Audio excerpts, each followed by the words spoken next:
Hi guys, welcome back to my channel. I hope you all are doing great. I kind of have the flu, so just mind my voice, but I am so excited for today's video, mostly because you guys actually chose the topic. I polled you guys on Instagram the other day asking what should I talk about in my next video, and you guys came through.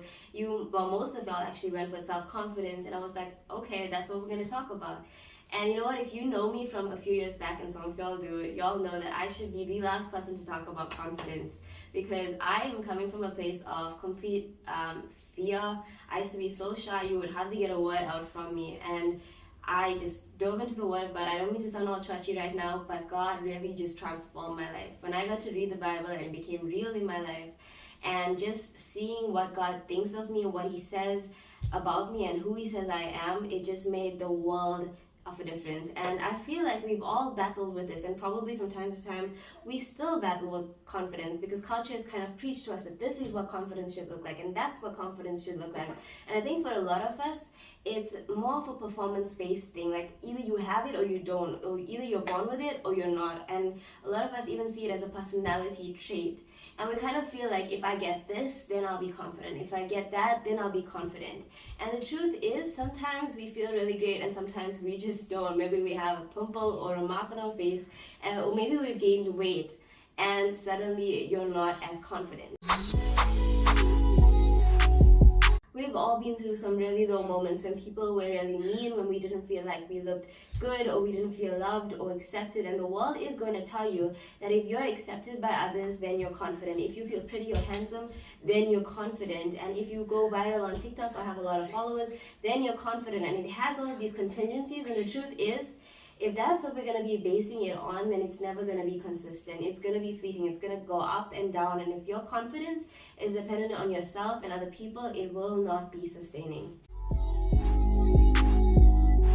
For me personally, I get my confidence and identity first and foremost from God, because He's the one that created me. He knows me best, and so what He says about me is what I'll believe. And because He stays the same yesterday, today, and forever, there will never be a day where I have to feel unloved or insecure in who I am. Now, I'm not saying I don't have moments when I'm feeling insecure and not confident about myself, because I'm human and I go through that all the time. But I remind myself that it's not about what I feel, but it's about what I know to be true, and that what my God tells me. He says that I am fearfully made in the image of God, and that He has plans to make me prosperous with hope and a good future. He tells me to put my confident trust in Him, because Jesus is enough, I am enough.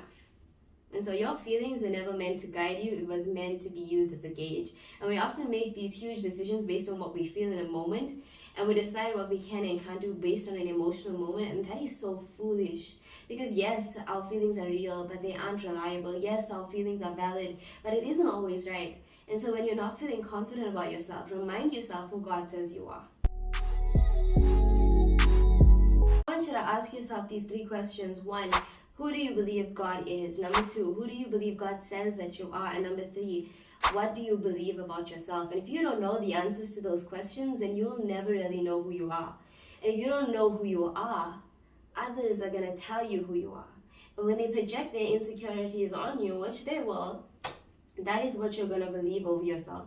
So when people tell you that you can't do this, then suddenly you begin to believe that maybe you actually can't do that, until someone tells you that you actually can do that. And then you're like, oh, maybe I actually can. So it's important that you know who you are and what God says about you, because that is what will forever be constant, because He doesn't lie. And you know what? We've somehow taken the place of God in our lives. And I mean, when we go online, you'll see someone post something with a caption of, be your own source of love, your own source of power, your own source of peace, etc. And we try to take on these big words and these big things that only God can be. But the problem is, we can only be that for ourselves for a moment. We can't sustain ourselves in it, and neither can we bear the weight of it. So when your love fails, then you feel unloved, and you're putting all of this weight on yourself that isn't yours to bear in the first place. But God's love, His mercy, kindness, confidence, joy, peace is absolutely sustainable, because He's the actual essence of where it all comes from. He's the actual definition of it. And so when we let Him be the God of our lives, we never have to go a day without feeling confident and loved. We'll always have the peace of God when we abide in Him.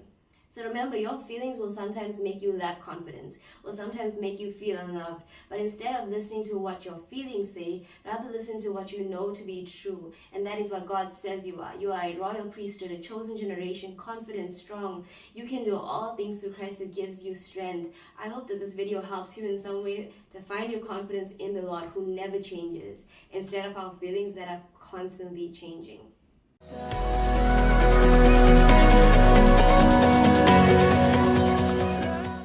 Hi guys, thank you all for watching the video. I hope that this video has helped you in some way to gain your confidence in the Lord and not make decisions based on emotional moments. And yeah, if you guys were blessed by this video, I know we had some interruptions with my niece walking up and down and doing her crazy stuff, but I hope that the message still got through. And if you were blessed by this, make sure to subscribe down below, like the video, comment down below if you want. And yeah, thank you all so much for your support. I will be posting much more often than I usually do. And yeah, God bless.